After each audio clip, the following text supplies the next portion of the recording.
오늘 우리에게 허락하시는 하나님의 말씀입니다. 신약성경 히브리서 4장 14절 말씀부터 16절까지의 말씀을 다 같이 보도록 하겠습니다. 그러므로 우리에게 큰 대제사장이 계시니 승천하시니 곧 하나님의 아들 예수시라. 우리가 믿는 도리를 굳게 잡을지어다. 우리에게 있는 대제사장은 우리의 연약함을 동정하지 못하실 리가 아니요 모든 일에 우리와 똑같이 시험을 받으시니로되 죄는 없으시니라. 그러므로 우리는 긍휼하심을 받고 때를 따라 돕는 은혜를 얻기 위하여 은혜의 보좌 앞에 담대히 나아갈 것이니라. 아멘.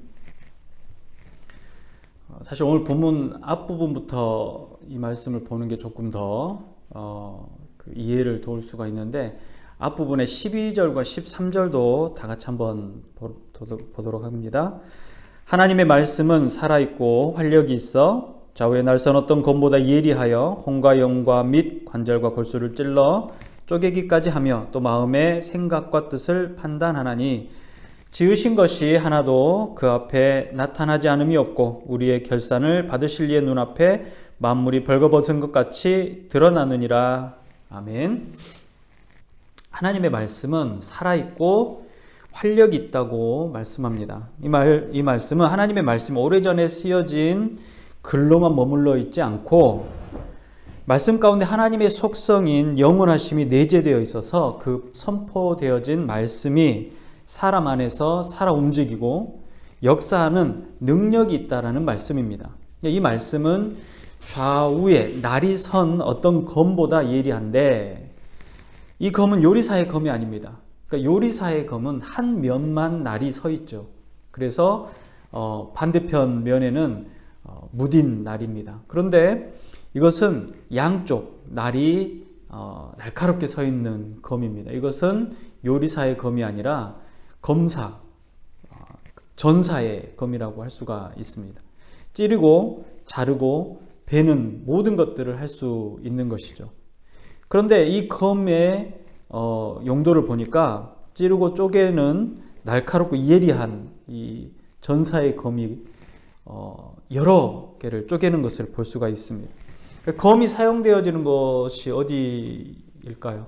이 검은 좌우에 날이 선 검은 부엌에서 평화로운 요리를 위해서 쓰여지는 것이 아니라 전쟁터이고 상대의 죄와 사망의 권세를 쥐고 우는 사자와 같이 믿는 자들을 움켜쥐려는 사탄의 세력들을 향한 검이라는 겁니다.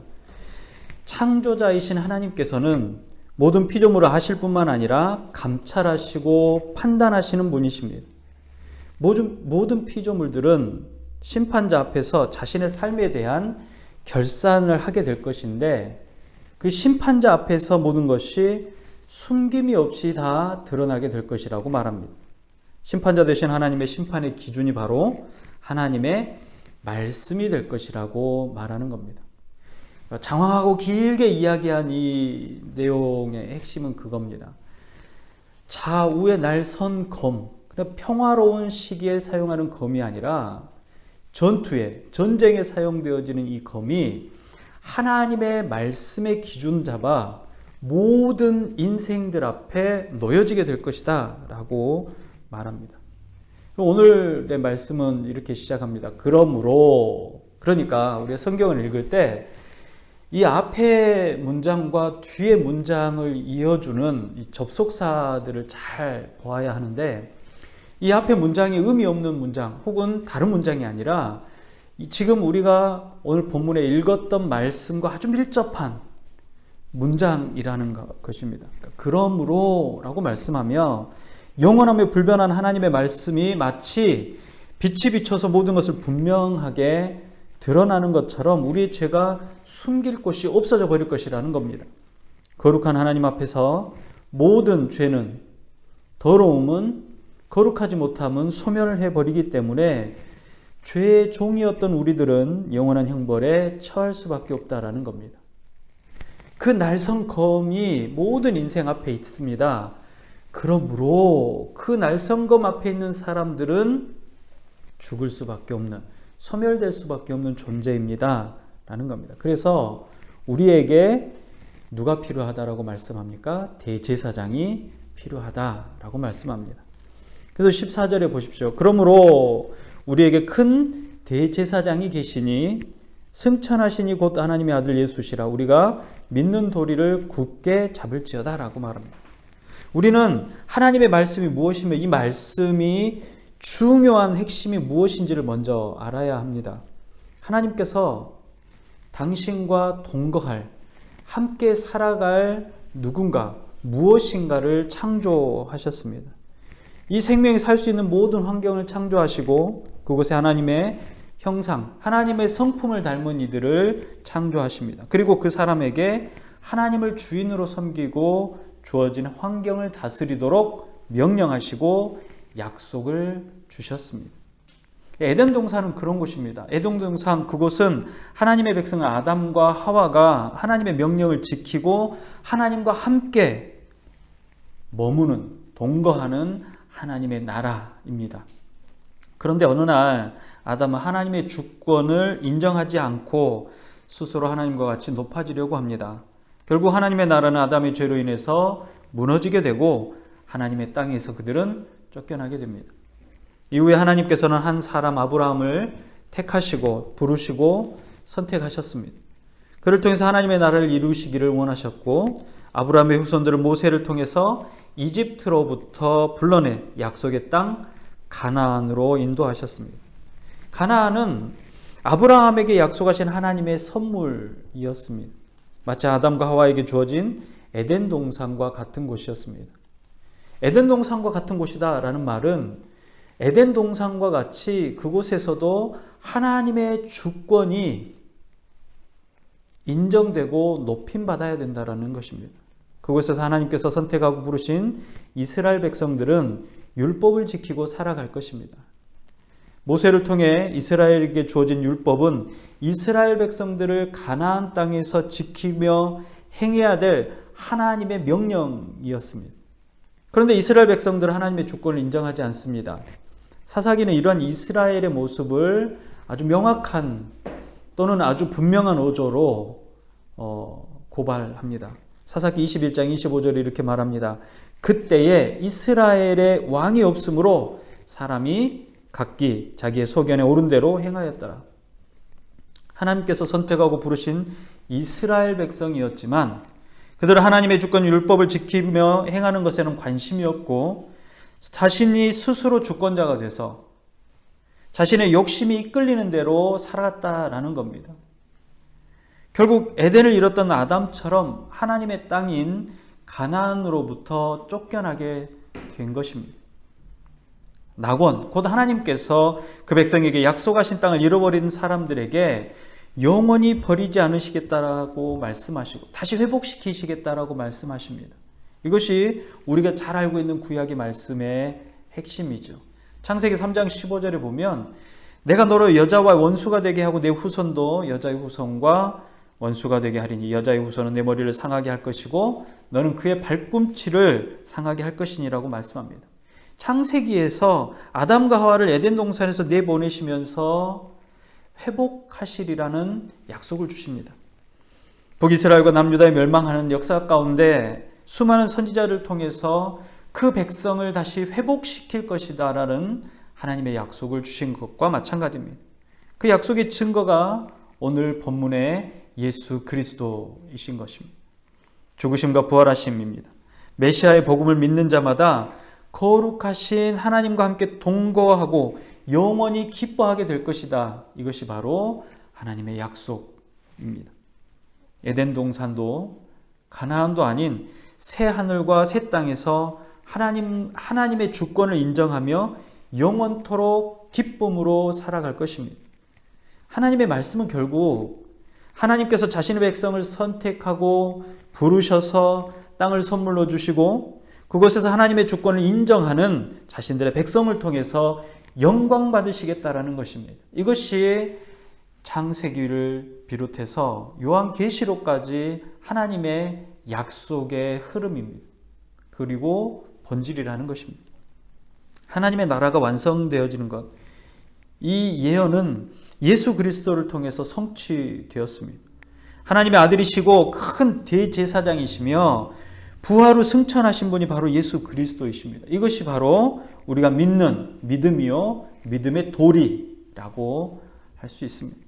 성경시대 가장 대표적인 사역자인 선지자와 제사장이 있는데, 우리는 이 선지자를 하나님께서 그 백성들에게 전하는 말씀, 하나님의 입이라고 말하고 그 입에서 나오는 말씀이 선포되어지고 그 선포되어지는 것들을 통해서 하나님의 말씀을 듣고 깨닫고 돌이키곤 했습니다. 이 제사장, 선지자와 제사장이라는 사역자는 바로 하나님의 말씀을 전하는 자, 하나님의 뜻을 선포하는 자, 또 제사장은 하나님의 전에서 하나님의 백성들을 성결케 해서 하나님께 나아올 수 있도록 하는 자입니다. 그러니까 그들의 죄를 아뢰고 그들에게 그 죄가 무엇인지를 깨닫게 하고, 그 죄는 죽을 수밖에 없는 것이지만 그 죄를 잠깐 사할 수 있는 하나님의 특권을 받은 사역자였다라는 겁니다. 그들이 하는 일은 죄를 속해주는 일의 본질이 아닙니다. 그들은 소망을 주는 자들이었습니다. 하나님께서 주시는 복을 하나님의 백성이 받아 누릴 수 있다라는 소망을 준 것입니다. 그러니까 이스라엘 백성들이 하나님 앞에 나올 수 있는 것은 그들의 죄가 사해지는 순간 나올 수 있는데, 그 순간의 사역자가 누구냐? 바로 제사장이고, 그 제사장이 하는 일은 하나님과 인간의 중재자 역할을 한다라는 겁니다. 그런데 제사장이 처음부터 필요했습니까?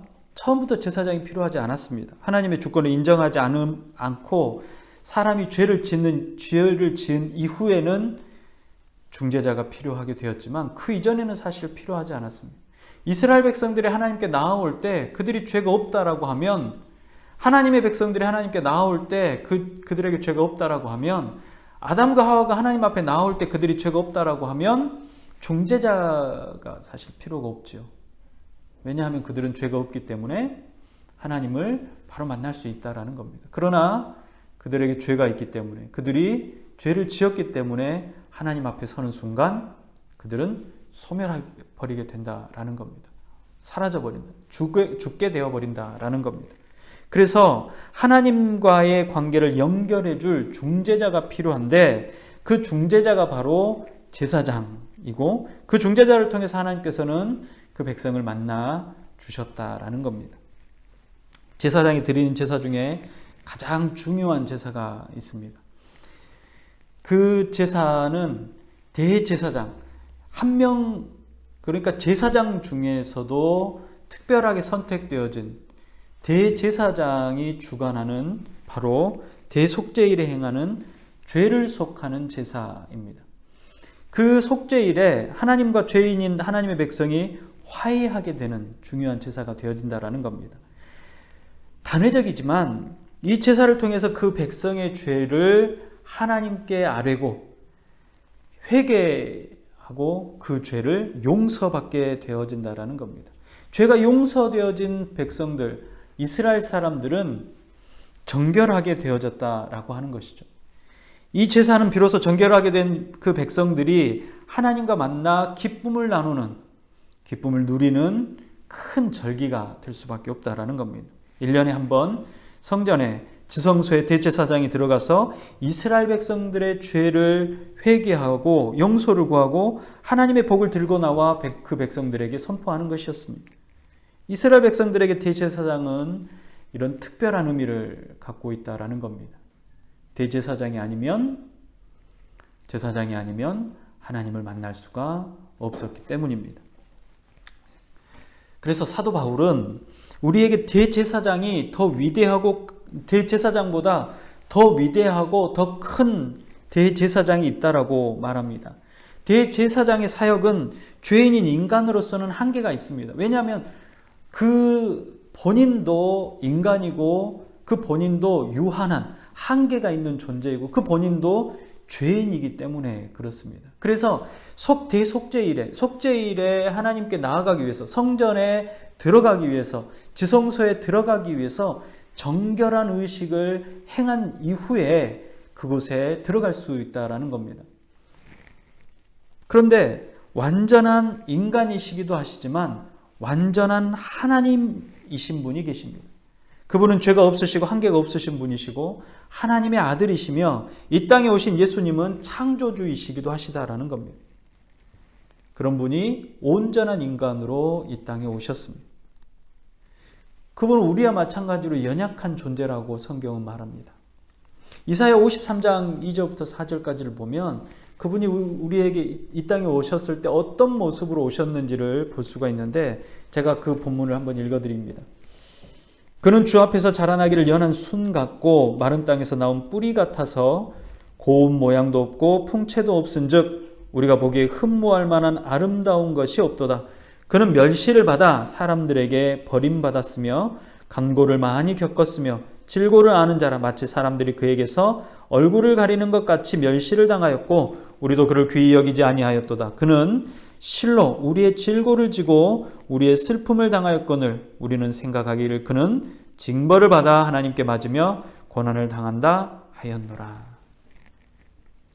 이사야 선지자는 바로 구원자로 오시는 메시아로 오시는 예수님이 어떤 모습으로 이 땅에 오시는지를 잘 설명하고 있습니다.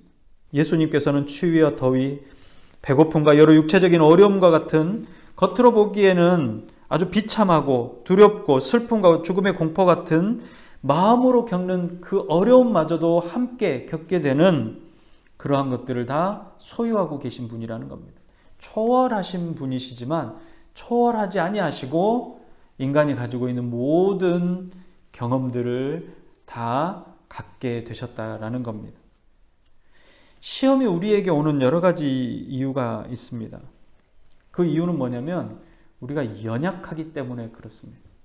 시험이 온다라는 것은 그것을 통해서 내가 어떤 존재인지를 증명한다라는 것인데 증명한다라는 것은 이미 그가 그러한 존재인지 아닌지 불분명하기 때문에 그렇죠. 마태복음 26장 41절에 예수님께서 말씀하십니다. 시험에 들지 않게 깨어 있어 기도하라. 마음에는 원이로되 육신이 약하도다 라고 말합니다. 마음 가운데는 그걸 할 수 있어. 이겨낼 수 있고 그것을 멈출 수 있고 그것을 향해서 달려갈 수 있는데 뭐가 약하다는 겁니까? 우리의 육체가 약하다라는 겁니다. 그 영은 약하지 않는데 그 육체가 약하다라는 겁니다. 왜냐하면 우리의 본성에는 죄를 소유하고 있기 때문에 그렇습니다. 죄의 본성을 갖고 있기 때문에 시험을 들면 유혹이 들면 쉽게 넘어가 버린다라는 겁니다. 이 죄의 본질은 뭘까요? 죄를 여러 가지로 이야기합니다. 먹음직도 하고 보암직도 하고 먹어서 지혜로울 것 같은 이라고도 말하고 이생의 자랑이라고도 하고 안목의 자랑이라고도 합니다. 그런데 이 모든 것들이 가지고 있는 특징은 뭐냐면 바로 욕심입니다. 그래서 죄의 본성은 욕심이라고 할 수 있는데 하나님의 주권을 인정하지 않게 만드는 사탄이 주는 마음이 뭐냐? 바로 욕심이라는 거예요. 하나님보다 더 사랑하는 것, 하나님보다 더 아끼고 하나님께 나아가는 것조차도 막는 그 어떤 것을 추구하는 것이 바로 욕심이라는 겁니다. 우리는 너무나도 쉽게 유혹에 마음이 빼앗겨 버리기도 하고 생각과 뜻을 내어줘 버리기도 합니다.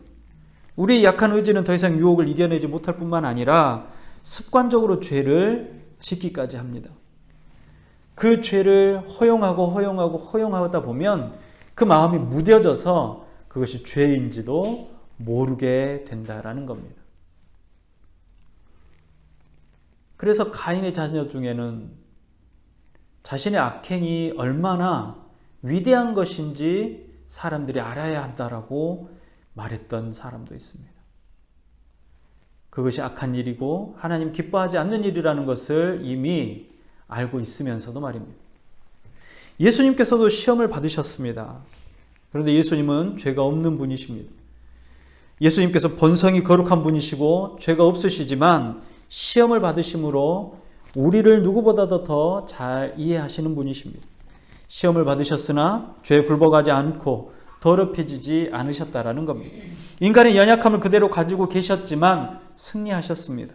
그런 분이시기에 인간의 연약함을 동정하시는 것입니다. 우리가 기도할 때, 하나님께 구할 때 우리의 연약함을 그대로 아뢰드리고 내가 부족합니다, 연약합니다 라고 말씀드렸을 때 하나님께서는, 예수님께서는 우리의 연약함을 이미 알고 계시다. 그렇기에 돕는 영, 성령님, 보혜사 성령님을 우리에게 주셨다라는 겁니다. 말로만 동정하는 것이 아니라 그 연약함으로 겪게 되는 아픔과 고통을 함께 느끼고 공감하시는 분이십니다. 아, 그래, 너 아프구나, 너 힘들구나, 너 괴롭구나, 그래, 인생은 그런 거야 라고 생각하는 것이 아니라 그 아픔과 고통과 그 괴로운 중에 동참하고 계시다라는 겁니다. 그분이 바로 예수님이십니다. 그 아픔과 고통으로부터 해방될 수 있도록 우리 주님은 돕는 분이십니다. 말씀대로 예수님께서 우리 고통을 외면하지 않고 함께 아파하시고 함께 고민하시고 우리를 돕기 위해서 세심한 부분까지 놓치지 않고 일하고 계십니다. 이러한 분이 우리의 대제사장이 되신다라고 사도 바울은 말합니다. 우리의 죄를 대신 지시고 십자가 위에서 피 흘려 죽으시고 속죄의 어린 양이 되셨고 그 피로 인해 우리의 죄가 사함을 입었습니다. 거룩하신 하나님 앞에 설 수 있게 된 것입니다. 이것이 우리가 믿어야 할 도리, 굳게 잡아야 할 믿음이라는 겁니다. 이것을 굳게 잡는 자, 이것을 믿는 자에게 구원이 임하게 된다는 겁니다. 하나님의 사역은, 또 예수님의 사역은 하나님께서 선택하고 부르신 당신의 백성들이 하나님과의 관계를 회복해 하시는 것, 예수님의 사역의 가장 중요한 사역이 바로 그 백성을 회복시키시는 일이라는 겁니다. 그리고 그들을 하나님의 나라에 인도하시는 것입니다. 이제 우리는 대제사장이신 예수님께 나아가는 것, 나아가기만 하면 된다라는 겁니다. 이전까지 죄로 인해서 도저히 갈 수 없었고 중재자, 누군가의 중재가 있지 않으면, 누군가의 도움이 있지 않으면 하나님께 나아갈 수 없지만, 그러나 이제는 그 하나님께 나아갈 수 있는 은혜를 얻게 되었다라는 겁니다. 초월하신 하나님, 영원한 중재자가 이 땅에 오셨고 그 사역을 마치셨기 때문에 그렇습니다. 은혜의 보좌 앞에 담대히 나아갈 수 있게 된 겁니다.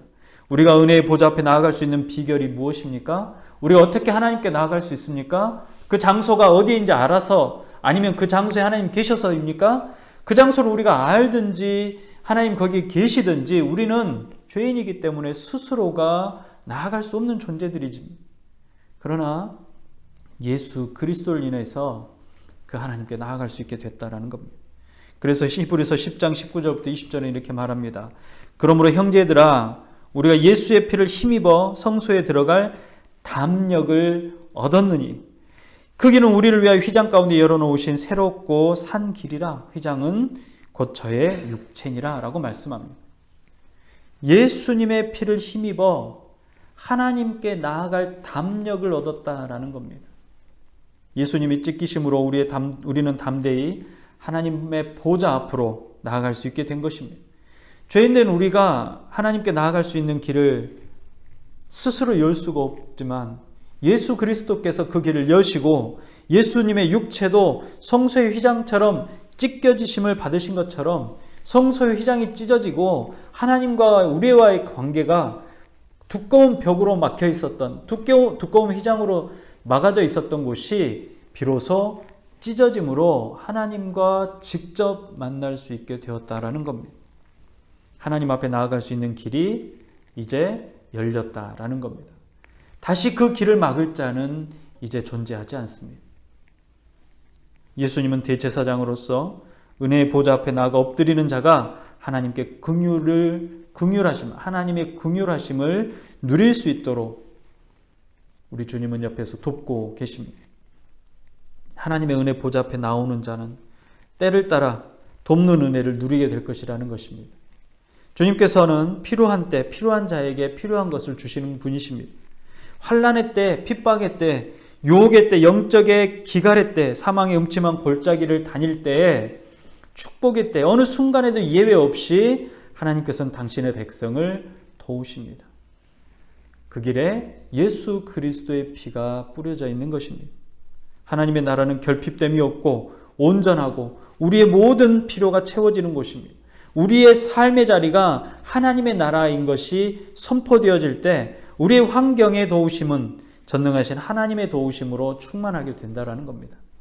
내가 내 삶의 현장이 하나님의 나라입니다라고 선포할 때 그 현장에 누가 역사하냐? 바로 돕는 분, 중재자이신 예수 그리스도의 역사가 임한다라는 겁니다.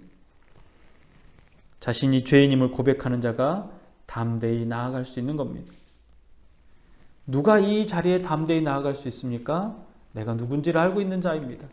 내가 어떤 은혜를 받은지를 알고 있는 사람입니다. 그래서 내가 지금 누구 앞에 나아가는지를 알고 있는 사람이고 그 중재자가 예수 그리스도이심을 믿는 자라는 겁니다. 예수님께서 중재자가 되시고 대제사장이시며 하나님 우편에서 나에게 긍휼을 베푸신 님을 확신하는 것, 믿음을 갖는 자는 그 앞으로 나아갈 수 있습니다. 기쁨으로, 순종함으로, 확신으로 나아가는 겁니다. 말씀으로 오신 주님은 우리의 영과 혼과 관절과 골수를 찔러 쪼개기까지 하실 수 있는 살아있고 활력 있는 좌우의 날선 그 어떤 검보다 예리한 검으로 우리를 마주하게 되실 겁니다. 그분은 우리 마음과 생각과 뜻을 판단하시는 분이십니다. 그분 앞에서 우리는 우리의 영혼과 육체뿐만 아니라 지나온 과거의 모든 일들까지도 하나도 남김없이 드러나게 될 것이고 벌거벗어 당혹스럽고 창피하지만 우리는 그곳에서 하나님의 보좌로 나아가게 될 것입니다. 그 보좌로 나아가는 자만이 하나님의 땅, 약속의 땅을 허락받는 겁니다.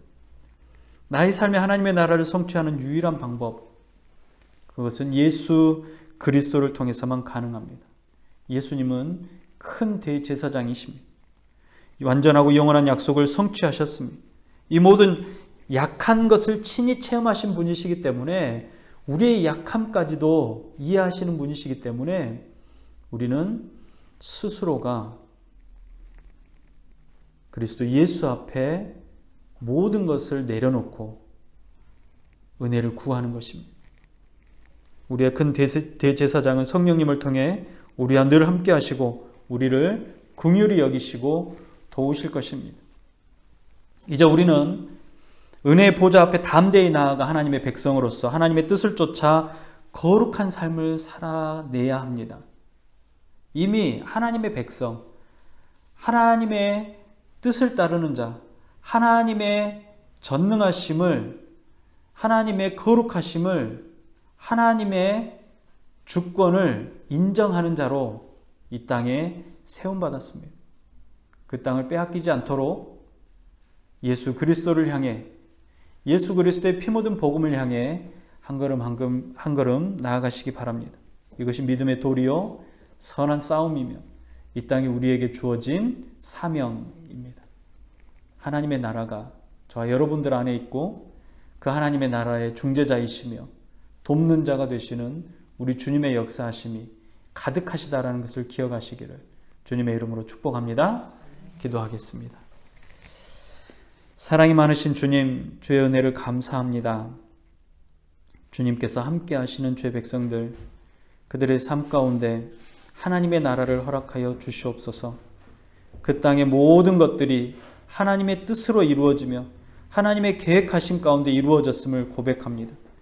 지금 이 땅에 아버지 앞에 나아오며 자복하며 하나님의 백성입니다 라고 고백하는 자들을 주님 기뻐하여 주시옵시고 태초부터 지금까지 계획하고 인도하여 주셨사오니 주님의 나라에 들어가는 그날까지 결코 흔들리지 않는 믿음으로 담대히 나아갈 수 있도록 인도하여 주시옵소서. 아버지 하나님, 우리의 연약함을 이미 알고 계시오니 우리의 약함을 탓하지 말고 아버지 하나님, 하나님께 나아가고자 하는 그 마음만을 붙들어 우리의 마음과 뜻과 생각과 의지를 움직여 주시옵소서. 우리의 내딛는 발걸음이 하나님의 나라 거룩한 삶이 되어지도록 허락하여 주시옵시고 거룩한 삶을 살아낼 수 있는 용기와 담대함마저 허락하여 주시옵소서. 나도 거룩하니 너희도 거룩하라고 말씀하셨사오니 그 삶을 살아내려고 하는 자들마다 주님 도와주셔서 거룩한 삶을 잘 살아낼 수 있는 믿음이 있도록 허락하여 주시옵시고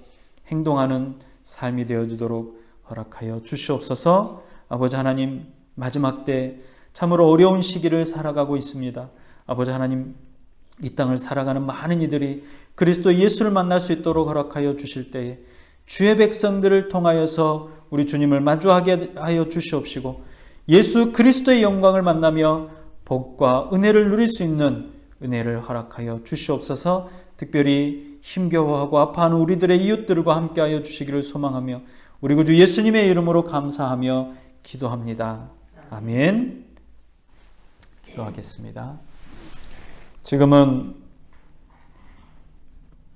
우리 주 예수 그리스도의 은혜와 하나님 아버지의 무한하신 사랑하심과 성령님의 감화, 감동, 위로, 교통 충만케 하시는 은혜가 대제사장 되시는 예수 그리스도를 주인 삼아 그 삶의 자리자리마다 거룩한 삶으로 살아내며 하나님 주시는 담력과 은혜를 쫓아 하나님의 나라를 이루며 살아가고